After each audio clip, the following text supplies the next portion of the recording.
Hoje é o Dia Mundial Sem Carne, dia 20 de março. Você sabia que esse dia existe desde 1985, se eu não estou muito enganada na data? Bom, por que existe esse dia? Esse dia foi criado por uma ONG. A razão de existir esse dia é que a gente repense na violência que os animais sofrem. Mas sabemos hoje que isso vai muito além. Se não bastasse os animais sofrerem tanto em escala industrial, tá? Eles sofrem em gaiolas, né? As galinhas ficam presas em gaiolas, mães que correm atrás dos seus filhos bezerros, que vai virar baby beef, que são desnutridos para virar esse baby beef, vacas que arrastam os peitos no chão, cheios de leite que não seria do tamanho que fica se não fossem os hormônios aplicados, e tantos outros horrores. E aí hoje eu vi uma pergunta: os animais estão aqui para nos servir e não para servir os animais. Bom, eu não sei qual que é a sua crença, mas eu tenho descoberto, antes eu já pensava assim, mas eu não entendia muito bem, mas eu tenho descoberto que a gente está aqui não é para servir ninguém. Cada um de nós tem uma missão, e com certeza a missão que Deus deixou para os animais não foi morrer, não foi se sacrificar para que a gente possa comê-los. Até porque hoje, em escala industrial, a produção de animais para produção mesmo, que são produtos na indústria, infelizmente, animais que têm ciência, que pensam, que sentem, eles foram produzidos e são produzidos para terem lucro, e lucro em escala mundial, muito lucro. E eu tenho certeza que Deus não compactua com a violência e a questão do dinheiro junto aí. Mas, não que o dinheiro seja ruim, mas quando se está ligado à violência não é legal. Mas Deus nos deu o livre-arbítrio e Ele nos deixa a pensar como quisermos sobre as coisas, e com certeza nos 10 mandamentos está escrito: não matarás, amar o teu próximo como a ti mesmo. Então eu acho que o amor prevalece, e não matarás, ele não disse se era pessoas ou se era animais. Enfim, falando sobre isso,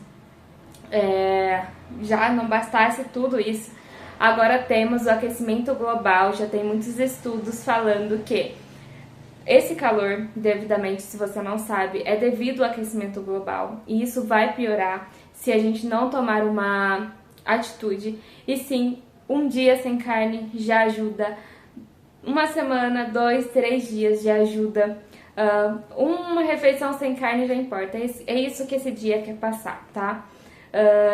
Mas eu te convido para que entre nessa jornada tão importante, porque sim, uma pessoa faz diferença. Eu, pelo menos, sei dos números que fazem diferença de eu não consumir carne já há 11 anos, mas também sei, e outros derivados de animais já agora há 3 anos, e sei a diferença que isso faz quando eu deito a minha cabeça no travesseiro.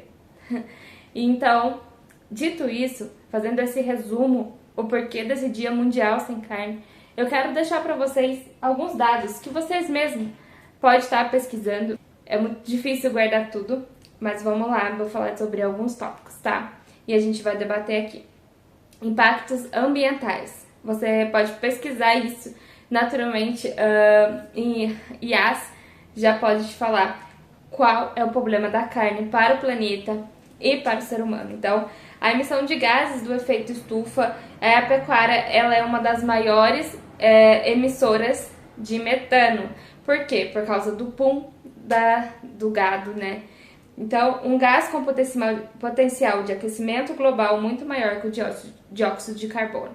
Outra coisa que eu quero falar, você fala assim: mas aonde vai pôr todos esses animais se todo mundo parar de comer carne? Então, seria, eu acho que tem muitos animais em santuários e, cara, pararia de desmatar, pararia de morrer, entendeu?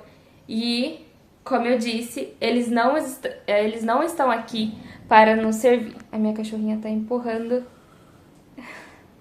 o negócio aqui que tá o celular. Então, desmatamento, né? Você viu que a Amazônia, ela tá, tipo assim, sendo desmatada. Então, tá acabando. E a Amazônia, ela é importante não só para o nosso país, mas para todo mundo, né? Então, a expansão da pecuária é um dos principais motores do desmatamento, especialmente em florestas tropicais como a Amazônia. Uso intensivo de recursos hídricos. A produção de carne requer grande quantidade de água para irrigação. Poluição da água e do solo. Uso de fertilizantes, pesticidas e dejetos de animais na pecuária pode contaminar corpos d'água e o solo. Perda de biodiversidade. A conversão de habitats naturais em pastagens e áreas de cultivo da ração leva à perda de espécies animais e vegetais. Tem impactos na saúde humana, né? Doenças crônicas, o consumo excessivo de carne vermelha e processada está associado a maior risco de doenças cardíacas, diabetes, tipo 2 e certos tipos de câncer. E não só a carne vermelha, se você pegar um documentário, né? Porque eu falo de coisas mais fáceis, mas isso tem dentro da pesquisa, da ciência. E eu estou falando de ciência, não é qualquer artigo que você encontra no Google, tá? Ciência com estudos totalmente qualificados, que não é patrocinada por uma indústria da carne, já vem trazer isso, que esse documentário, que até tem na Netflix, que é Você é o que você come, vai falar então de outros tipos de carne também, como a carne de frango, que causa, assim, até acho que a questão da proteína, causa algum tipo de doença cardiovascular, coisas do tipo. Resistência a antibióticos. Então, resistência a antibióticos, eu trago até no meu livro sobre a questão da resistência aos antibióticos. Então, hoje as pessoas estão cada vez mais utilizando os antibióticos e não estão resolvendo devido ao alto consumo de carne de animais, porque esses animais eles vivem nessa vida muito conturbada, violenta, e eles tomam muito antibióticos, até pelo sistema imunológico. Eu acredito, hoje pensando na questão da energia, que é um estudo que eu tô entrando, não é porque eu sou vegana, tá?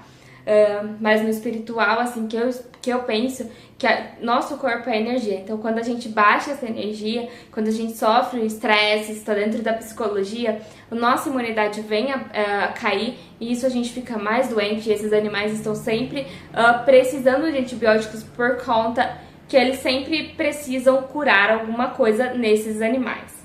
Então, a produção de carne requer muito mais recursos, terra, água e energia do que a produção de alimentos vegetais. Competição por terras, né? Então a expansão da pecuária compete com a produção de alimentos para consumo humano direto, podendo levar à escassez de alimentos e aumento dos preços.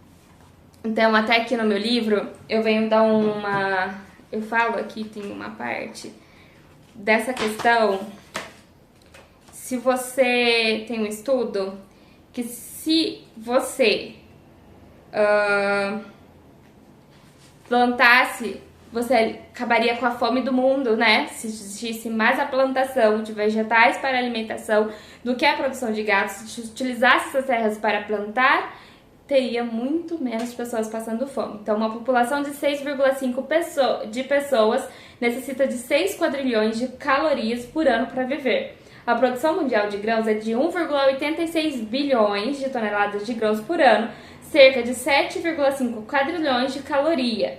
Se de fato é produzido um excedente de 1,5 quadrilhões de caloria todos os anos, qual a explicação para que uma em cada 6 pessoas no mundo passa fome? Então, se fosse essa produção de alimentos em grãos, 7,5 quadrilhões, e o ser humano precisa de 6 quadrilhões de calorias, isso falando de uma população de 6,5 bilhões de pessoas quando esse estudo foi feito.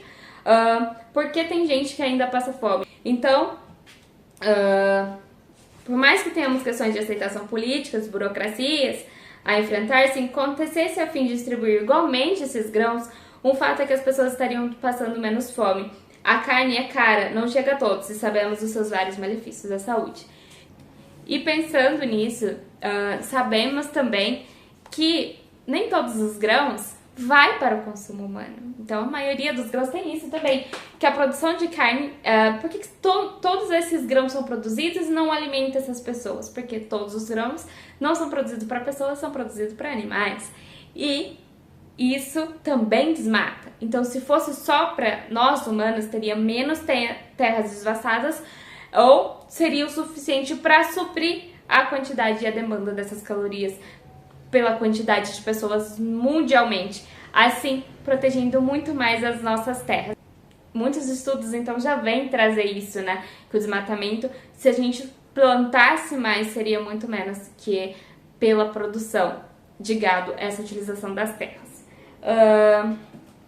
Deixa eu ver aqui mais.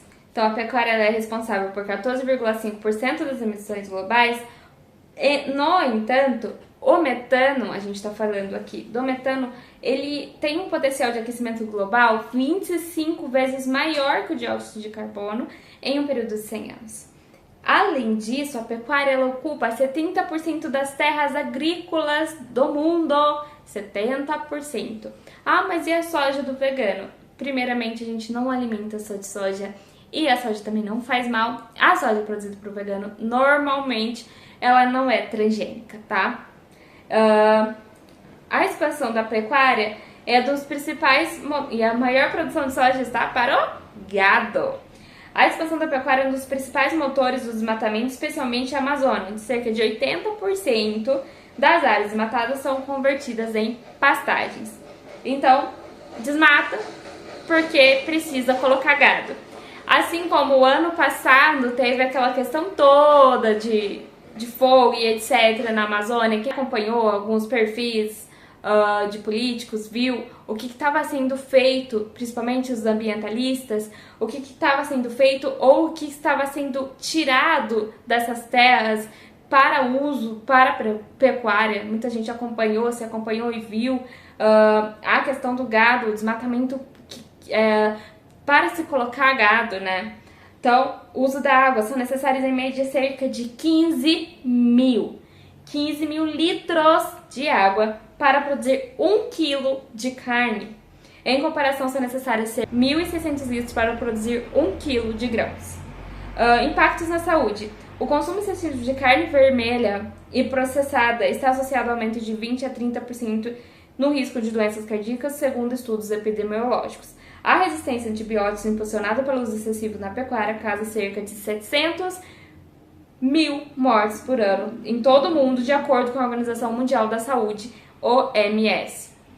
Outros dados, cerca de 36% das terras aráveis do mundo são utilizadas para a produção de ração animal. Viu? A produção de carne é responsável por cerca de 86% da pegada de carbono na dieta dos brasileiros. Bom, minha gente, é por isso que existe o Dia Mundial Sem Carne. Então, se você pensa, mas por quê? Pelos animais, se não é o suficiente, eu te trouxe esses dados para explicar, então. Aqui está meu livro. Esse livro não é só para vegano, não é só para vegetariano, e sim, é para quem tá com curiosidade de entrar nesse mundo, o que quer conhecer. Você não precisa virar da noite pro dia um vegano, eu não fiz isso. Demorou-se anos, tá? Pra me tornar vegana. Mas aqui, se você tem curiosidade, se você é cabeça aberta, se você é meu fã, né? Porque aqui eu conto um pouco de como foi minha infância, algumas coisas que aconteceu. Tá aqui o meu livro, vou deixar na descrição, é só entrar na descrição do vídeo. Aliás, todos os vídeos têm aqui o link do meu livro. E tá muito em conta na Wiclap, chega super certinho, aproveitem e vão lá comprar o meu livro, prestigiar o meu trabalho e também se ajudar e ajudar o planeta. Um grande beijo!